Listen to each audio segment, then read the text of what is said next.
अस्सलामुअलैकुम दोस्तों पिछले एपिसोड के लास्ट में हमने देखा था कि कांता कुजुनूस ने ओलोफ को कहा था कि तुम उस्मान साहब और बाला खातून के साथ जो करना चाहते हो कर लो, इन्हें तुम किसी भी तरह मार सकते हो। और वो फिर मुकद्दस सलीब लेने के लिए वहाँ से चला जाता है। दोस्तों कुल्लू उस्मान सीजन 4 एपिसोड 87 में हम देखेंगे कि उस्मान साहब ने अपनी अंगूठी की मदद से दोनों हाथ छुड़वा लिए थे। फ्रीक ओलोफ से पूछती है कि हम इन दोनों को कैसे मारेंगे, क्या हम पहले बाला को उस्मान के सामने मारेंगे या फिर पहले उस्मान को बाला के सामने। इस पर ओलोफ कहता है कि मैं उस्मान को मारूंगा, फिर तुम बाला खातून को आहिस्ता आहिस्ता करके मार सकती हो, बस अब मुझसे बर्दाश्त नहीं हो रहा। इस पर बाला खातून को उस्मान साहब कहते हैं बाला खातून हम आखिरत में भी जरूर मिलेंगे, लेकिन उससे पहले हम मैदानों में घोड़े सवार करेंगे और हम मिलकर वो फूल भी ढूंढेंगे, बस तुम फिक्र मत करो बाला खातून। इस पर बाला खातून भी कहती है कि उस्मान साहब मुझे आप पर पूरा भरोसा है। हम देखते हैं कि उस्मान साहब ने उस वक्त तक रस्सी तोड़कर अपने हाथों को आजाद कर लिया था। फिर ओलोफ उस्मान साहब के पास आकर उस्मान साहब को पकड़ लेता है। फिर जब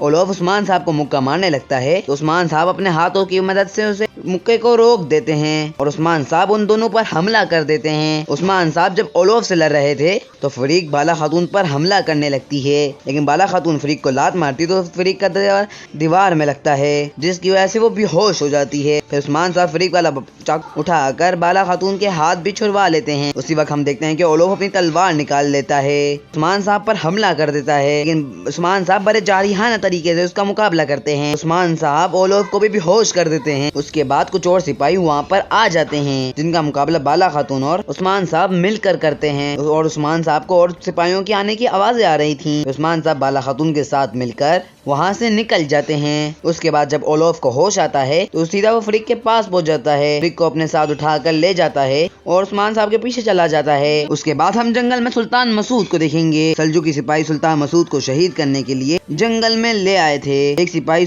सुल्तान मसूद को घुटनों पर लाकर कहता है मसूद तुम्हारा वक्त अब खत्म हो चुका है, तुम्हें अपनी सरगद्दारी का खिमामा भुगतना पड़ेगा। इस पर सुल्तान मसूद कहते हैं कि किसका वक्त आया ये सिर्फ मेरा अल्लाह ही जानता है। उसके बाद एक सिपाही दूसरे सिपाही को कहता है मसूद का सर कलम कर दो, लेकिन वो सिपाही कुछ चाह रहा था। वो सिपाही कहता है कि तुम किसका इंतजार कर रहे हो सिपाही, ये तुम सुल्तान मसूद का सर करोगे या मैं तुम दोनों का ही सर कलम कर दूंगा। ये पर सुल्तान मसूद उस सिपाही को कहते हैं कि जल्लाद अपना फर्ज पूरा करो। फिर वो दूसरा सिपाही सुल्तान मसूद के गले में रस्सी बांधने लगता है और सुल्तान मसूद कलमा शहादत पढ़ने लगते हैं। फिर हम देखते हैं कि वो सुल्तान मसूद का गला जोर से दबा रहा था। इसने में हमें या हक की आवाज आती है और एक तीर उस सिपाही के गले में आकर लगता है और हम देखते हैं कि औरान अलाउद्दीन और तुर्गुस साहब उनके सिपाहियों के साथ मिलकर सल्जूकी सिपाहियों पर हमला कर दिया था। औरान भागते हुए कहता है कि सुल्तान हजरत हम आ चुके हैं और फिर तुर्गुस साहब उनके सिपाही सुल्तान और अलाउद्दीन सल्जूकी सिपाहियों पर हमला कर देते हैं। हम देखते हैं कि कई सिपाही सल्जूकी सिपाहियों पर भारी पड़ रहे थे और वो अल्लाह के नाम पर लड़ रहे थे। सुल्तान मसूद भी वहाँ पर पड़ी एक तलवार की मदद से अपनी रस्सी को खोलने लगता है। वहीं पर औरान अलाउद्दीन और बाकी तमाम सिपाही बहुत ही जारिहाना तरीके से लड़ रहे थे। सुल्तान मसूद भी अपनी रस्सी को खोल देता है और अपनी तलवार उठाकर सिपाहियों के साथ लड़ने लग जाता है। थोड़ी देर में सभी सल्जूकी सिपाही मर जाते हैं। तुर्गुस साहब सुल्तान मसूद के पास आ जाते हैं और पूछते हैं कि सुल्तान क्या आप ठीक हैं। इस पर सुल्तान मसूद कहता है कि तुम लोग सही वक्त पर आए हो सिपाहियों, मैं दोबारा से अपनी एक बार जान का मकरूस हो गया हूँ। तुर्गुस साहब उनका शुक्रिया अदा करते हैं और कहते हैं कि सुल्तान हजरत ये जगह ठीक नहीं है, जब वो देखेंगे कि आप अभी तक मरे नहीं हो तो वो आपका पीछा करेंगे, हमें इसी वक्त यहाँ से निकलना होगा। उसी वक्त तुर्गुस साहब सुल्तान मसूद को अपने साथ लेकर वहाँ से चल पड़ते हैं। दूसरी तरफ हम बाला खातून और उस्मान साहब को देखेंगे। वो जंगल में भाग रहे थे, लेकिन क्योंकि बाला खातून ज्यादा जख्मी हो चुकी थी इसलिए वो तेजी से चल नहीं पा रही थी। उस्मान साहब ये देखते हैं तो साफ रास्ते को छोड़कर जंगल वाले रास्ते पर चल पड़ते हैं। फिर हम देखते हैं कि ओलोफ अपने सिपाहियों के साथ उस्मान साहब के पीछे पीछे ही आ रहा था। जब वो देखता है कि उस्मान साहब यहाँ पर नहीं है तो वो अपने सिपाहियों को बांध देता है और वो सब अलग अलग हो जाते हैं। सिपाही दूसरी तरफ चले जाते हैं। ओलोफ फरीक के साथ उस्मान साहब के पीछे चलने लगता है। फिर हम उस्मान साहब को देखते हैं। उस्मान साहब बाला खातून को कहते हैं कि बाला खातून तुम काफी जख्मी हो चुकी हो, इसलिए हमें कहीं रुकना चाहिए। लेकिन क्योंकि बाला खातून ज्यादा जख्मी थी, लेकिन फिर भी बाला खातून कहती है कि नहीं उस्मान साहब हमें चलते रहना होगा। लेकिन उस्मान साहब बाला खातून की बात नहीं मानते और एक जगह जाकर रुक जाते हैं। उस्मान साहब बाला खातून का जख्म देखते हुए कहते हैं कि बाला तुम्हारा जख्म तो काफी गहरा है। लेकिन बाला खातून कहती है कि मैं तो ठीक हूँ उस्मान साहब। उस्मान साहब उसी वक्त हलीमा सुल्तान का रुमाल बाला खातून के जख्म पर बांधने लगते हैं। कहते हैं कि बाला खातून तुम अपना हमेशा ही जख्म छुपाती हो, ये बात मैं जानता हूँ, बस तुम्हें हिम्मत रखनी होगी बाला। उसी वक्त हम देखते हैं कि ओलोफ, फरीक और उसके बाकी सिपाही उस्मान साहब तक पहुँच जाते हैं। उस्मान जब उन्हें आते हुए देखते हैं तो वो भी आगे की तरफ चलने लग जाते हैं। ओलोफ तकरीबन उस्मान साहब के पीछे पहुंच ही चुका था। ओलोफ और उसके सिपाही उस्मान साहब पर तीर चला रहे थे, लेकिन उस्मान साहब बाला खातून को साथ लेकर फिर भी आगे की तरफ ही बढ़ रहे थे। उसके बाद हम शहर में यानी मलून खातून को देखेंगे। जब इस्मियान सुल्ताना उसके पास आ गई थी, जहाँ पर इस्मियान सुल्ताना उसके पास आ गई थी, इस्मियान सुल्ताना कहती हैं कि तुम्हारा महफरूज और सरदार कहाँ पर है मलून खातून। इस पर मलून खातून कहती है कि वालिदा सुल्ताना, मुझे तो ये बात आपसे पूछनी चाहिए। मेरे सरदार को तो आपने कैद में रखा हुआ था, इसलिए मेरे सरदार कहाँ पर है इसका फैसला आप ही कर सकती हैं, आपको मालूम होना चाहिए। लेकिन उसे छोड़ें, आप ये बताएं कि आप इस वक्त यहाँ पर क्यों आई हैं वालिदा सुल्ताना। इस पर वालिदा सुल्ताना कहती है कि ये मेरी जमीन है और मैं अपनी जमीनों पर आने की किसी की भी इजाजत नहीं है मलून खातून। के बाद वालिदा सुल्ताना वहाँ पे लोगों को खड़े हुए कहती है कि मुझे नहीं मालूम कि मलून खातून आपको ये बात बताई है कि नहीं, लेकिन आप मेरी बात गौर से सुन लें। आपके सरदार उस्मान साहब ने सुल्तान अलाउद्दीन को तख्त से उतारने की कोशिश की है और वो मसूद को तख्त पर बिठाना चाहता है, लेकिन उस्मान नाकाम रहा और वो पकड़ा गया, लेकिन उसके अपनी जान बचाकर वहाँ से भाग गया है और उसने एक बार दोबारा से बगावत की और एक बार दोबारा से भाग गया है। वो लोगों को बताती है कि अब उस्मान एक बागी है, इसलिए अब उस्मान के हुक्म की अब कोई भी अहमियत नहीं है। अब से मैं आपको ये हुक्म दे रही हूँ कि आप लोग जहाँ पे भी उस्मान को देखें आपको सिपाहियों को जरूर बताना होगा। उसके बाद वालिदा सुल्ताना मलून खातून को कहती है कि उस वजह पर आते हैं जो आप कह रही थी। आपने पूछा था कि मैं यहाँ पर क्यों आई। वो मलून खातून को कहती है कि तुम सब अपना बोरे बस्तर बांधो और यहाँ से शहर से निकल जाओ। इसमें मलून खातून गुस्सा करती है और कहती है कि वालिदा सुल्ताना, तुम्हें यह लगता है कि तुम हमें अपनी जमीनों से निकाल दोगी।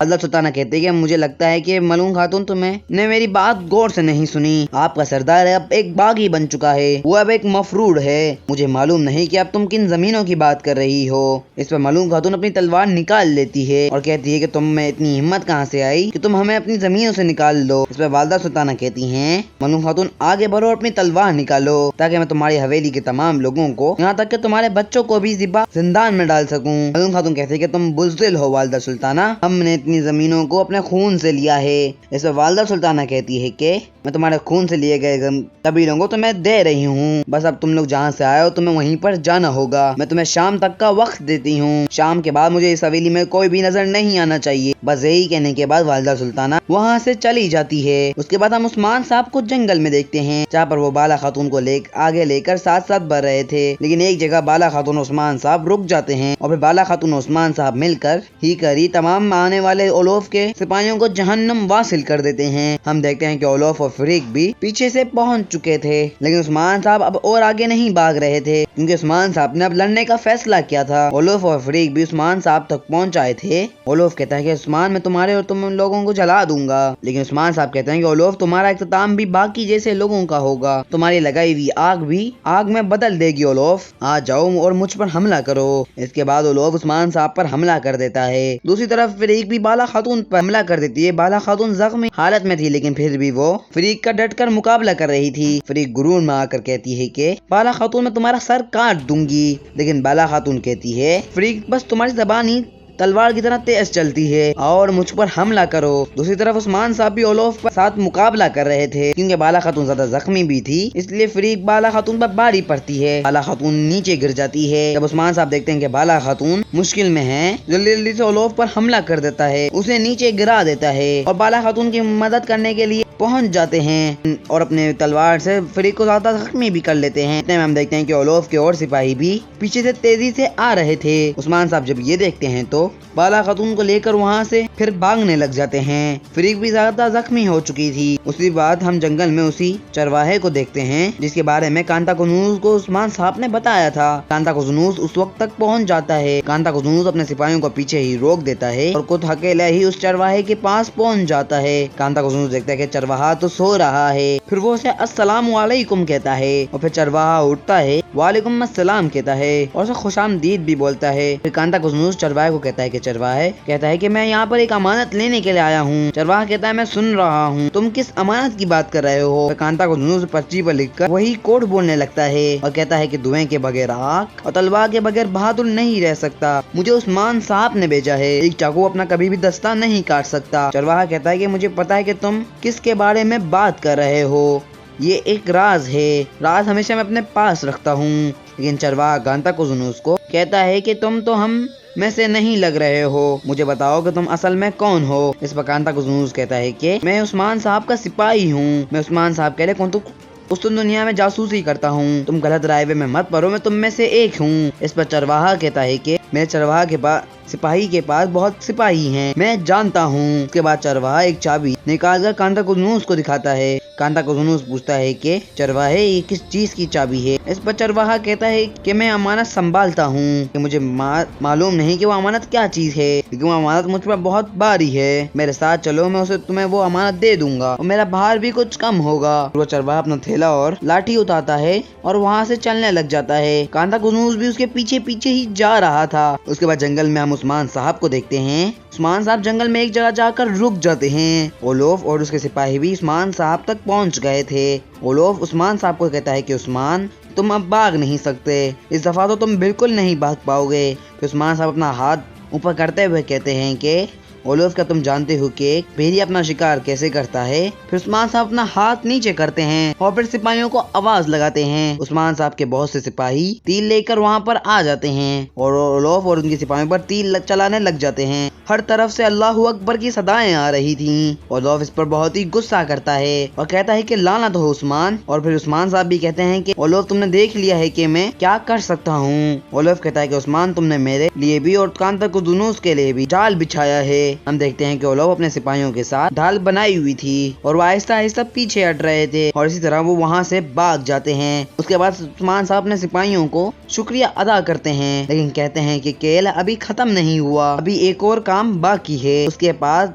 वो कांता को जुनून की तरफ चल पड़ते हैं। उसके बाद हम सुल्तान मसूद को देखते हैं। तुर्गुस साहब उन्हें एक महफूज जगह पर ले आए थे। तुर्गुस साहब कहते हैं कि उस्मान मसूद साहब आपको थोड़ी देर यहीं पर रुकना होगा। इस पर सुल्तान मसूद कहता है कि जब सिपाही मेरा पीछा कर रहे हैं तुर्गुस साहब, मैं नहीं चाहता कि आप मेरे साथ ही रुको, यह आपके लिए भी नुकसान होगा तुर्गुस साहब। इस पर तुर्गुस साहब कहते हैं कि सुल्तान हमेशा कफन अपने साथ ही लेकर चलते हैं। जब हमारी पूरी कौम का मुस्तकबिल आपके हाथों में है, इस वक्त हमारी जानों की कोई भी कीमत नहीं है सुल्तान, हम सब ये कुछ अपनी कौम के लिए कर रहे हैं। इस पर सुल्तान कहते हैं उस्मान साहब ने भी ऐसा ही कहा था तुर्गुस साहब, लेकिन अब देखो बाला खातून और उस्मान साहब दोनों ही इस मियान सुल्ताना के हाथों में हैं। इस पर औरान कहता है कि हम उस्मान साहब और बाला खातून दोनों को हिफाजती ले आएंगे, आपको सिर्फ अपनी जान की फिक्र करनी चाहिए। सुल्तान हजरत उसी वक्त हम देखते हैं कि एक सिपाही वहाँ पर आ जाता है और तुर्गुस साहब को कहता है कि जनाब मालूम खातून वालिदा सुल्ताना के हुक्म पर लोगों को शहर से बाहर निकाल रही हैं। इस पर औरान कहता है कि वालिदा सुल्ताना मैं जानता था कि तुम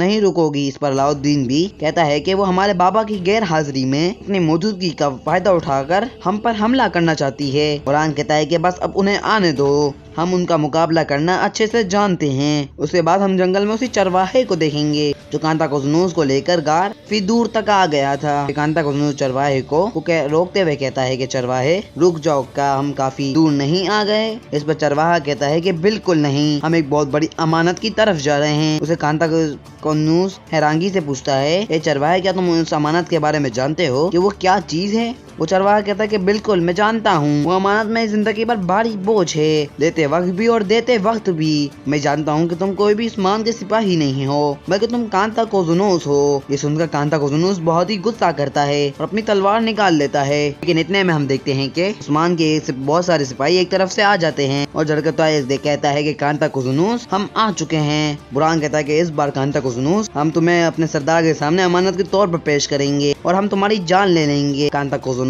के सिपाही भी वहाँ तक पहुँच जाते हैं। कांता को जुनून कहता है कि अच्छा तुमने घटिया खेल मेरे साथ खेला है, जब तक मैं तुम्हारी जान नहीं ले लूंगा ये खेल तब तक खत्म नहीं होगा। इस वक्त सिपाही संगूर कहता है कि कांता को जुनून तुम तो मरने वाले हो। सिपाहियों देखो तो जरा, ये अपनी मौत के बारे में सोच भी नहीं रहा। कांता को जुनून चरवाहे को कहता है कमीने कि मैं सबसे पहले तुम्हें मारूंगा और तुम जान लो कि शहर को जाल में बसाने का अंजाम क्या होता है। इतने में हम देखते हैं कि उस्मान साहब वहाँ पर आ जाते हैं। उस्मान साहब कहते हैं कि भेड़िए के साथ लड़ने का क्या अंजाम होता है, क्या तुम इसके बारे में जानते हो। कांता को जुनून की तो हवा ही टाइट टाइट हो गई थी और आंखें खुली की खुली रह गई थी। तो दोस्तों यहीं पर इस एपिसोड का खत्म होता है। अगर आपको आज की हमारी वीडियो पसंद आए तो लाइक शेयर सब्सक्राइब करना मत भूलना। मिलते हैं आपको अगली वीडियो के साथ, तब तक के लिए अपना ख्याल रखिएगा। अल्लाह हाफिज़।